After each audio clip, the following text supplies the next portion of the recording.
Sziasztok, itt Handyman Budapest. Egy konyhát állítok össze, és meg szeretném mutatni, hogy tulajdonképpen a bútorgyártók hogyan spórolnak, és ez mennyi többletmunkával jár így az összeszerelés kapcsán. Át is teszem a másik oldali kamerára, és akkor mutatom, miről van szó. No, tehát látható, hogy ezt a konyhát szerelem össze.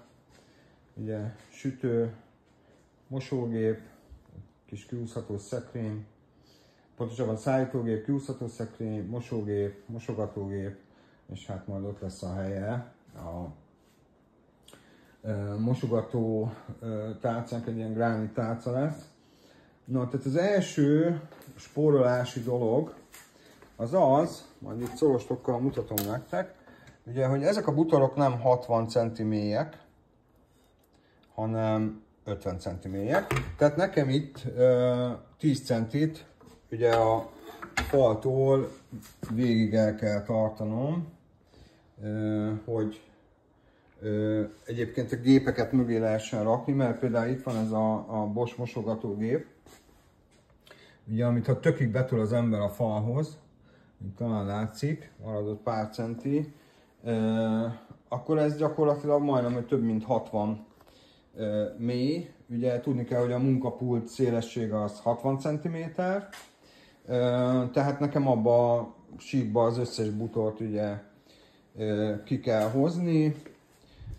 Talán itt is jól látszik, hogy el kellett hoznom a saroktól az egészet.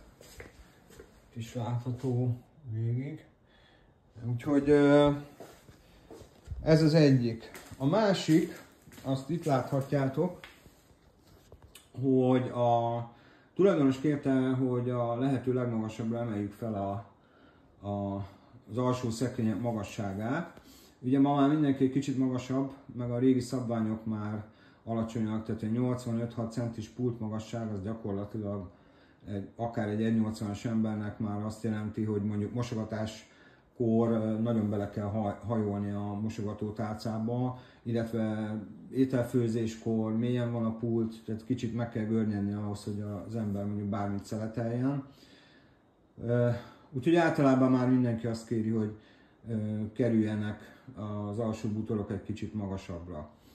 A másik, ugye, hogy nincs az a mélység, de ettől függetlenül nekem a korpuszokat, tehát ezeket a boxokat, bútorelemeket, ugye rögzítenem kell a falhoz. Mindenképp. Például, mikor a sütőt szereli be az ember, ha én lenyitom az ajtaját, úgyhogy becsavaroztam a sütőt a korpuszba, lenyitom az ajtót, és előre bukik ugye a erőkar miatt az egész szekrény, tehát szerelni se jó úgy, illetve hát illik is rögzíteni, mert hát egy bútort azért 10 évre, 15 évre, 20 évre szerelünk, és mondjuk egy olyan súlyú ember, mint én, mondjuk valamiért áll a munkapultra, mert valamit el akar érni, a 10 év alatt mondjuk csak egyszer is felbukik az egész, hát ez nem egy vidám mutatvány, már csak jogilag sem. No, visszatérve, a másik, tehát itt ugye szerelési többletköltség keletkezik, azzal, hogy az egész sort a faltól egy közel 10 centire elhozom.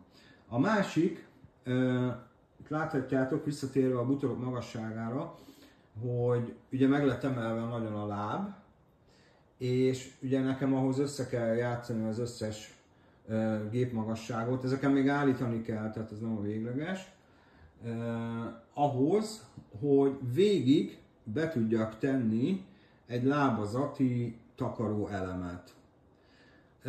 Ezek olyan beépíthető gépek, ugye, amik nem korpuszba építhetők, hanem itt látszik például a mosógépen, vannak ilyen pántnak helyek, és akkor magára a gépre gyakorlatilag az ember rászerel egy ajtót.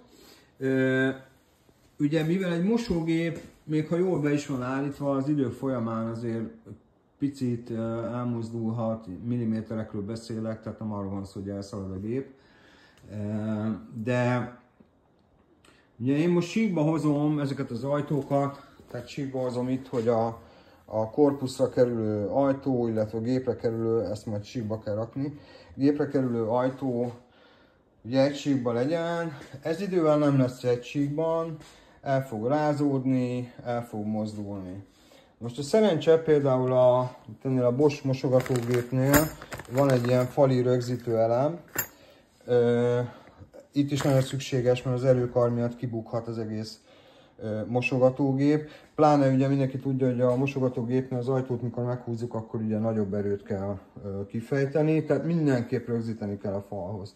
Tehát azért ezek itt fölül 2 ponton fogom rögzíteni, ezek azért idővel millimétereket elmozdulnak, tehát ez az egész sor, így ha az ajtólapokról beszélünk, idővel nem lesz egy síkban. Hiába fogom én most szépen beállítani, azért az így egy kicsit el fog mozdulni, és nem lesz egy szép látvány. Visszatérve a lábazati burkolatra, ide ugye szabvány ilyen 10-12 centi, de általában 10 centi széles lábazati takarókat szoktak adni.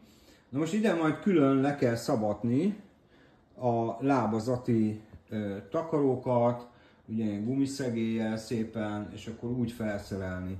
Na most ebben a szituációban is lehet, hogy várni kell mondjuk 2 hetet, mert annyira terheltek a lapszabászatok, hogy arra fogunk várni, hogy ez majd megjöjjön, én újra kijövök, annak újra költsége van, és így tovább, tehát ezt nem kell nagyon túlmagyarázni. Úgyhogy tehát ezek azok az alapvető, itt ugye a bútorgyártók megspóroltak 1-2 korpuszt, és megspóroltak minden bútorlapból, ami a falra mellőleges, tehát minden korpuszból gyakorlatilag megspóroltak még 10-10 centit. Tehát csak ennél a konyhánál négyzetmétereket spóroltak.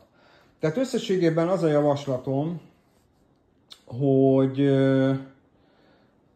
bármilyen hasonló helyzet van, tehát akik mondjuk konyhabútor vásárlás előtt állnak, de még az Enter gombot nem nyomták le a megrendelésre, akkor azért keressenek meg, egyeztessünk, mert el tudom mondani a szerelési költségeket, hogy ez mennyivel több, és hogyha alatta marad, akkor hajrá, akkor lehet ilyet is szerelni, kicsit tovább tart. Ugye másik az időfaktor, hogyha mondjuk valaki siet, akkor azért csak érdemesebb egy IKEA konyhát venni, meg hát azért hosszú távon az egy masszívabb, időtállóbb dolog, nem fognak az ajtók elmozdulni, stb. És összességében gyorsabb, mert amikor ott van, meg ott vannak a gépek, akkor egyszerűen fogja az ember és összeszereli, és minden oké. Szóval bátran keressetek, hogyha kérdés van, ilyen szerelés kapcsán, akár a költségeket, munkaidőt tekintve, és akkor abban nagyon szívesen segítek. Köszi, sziasztok!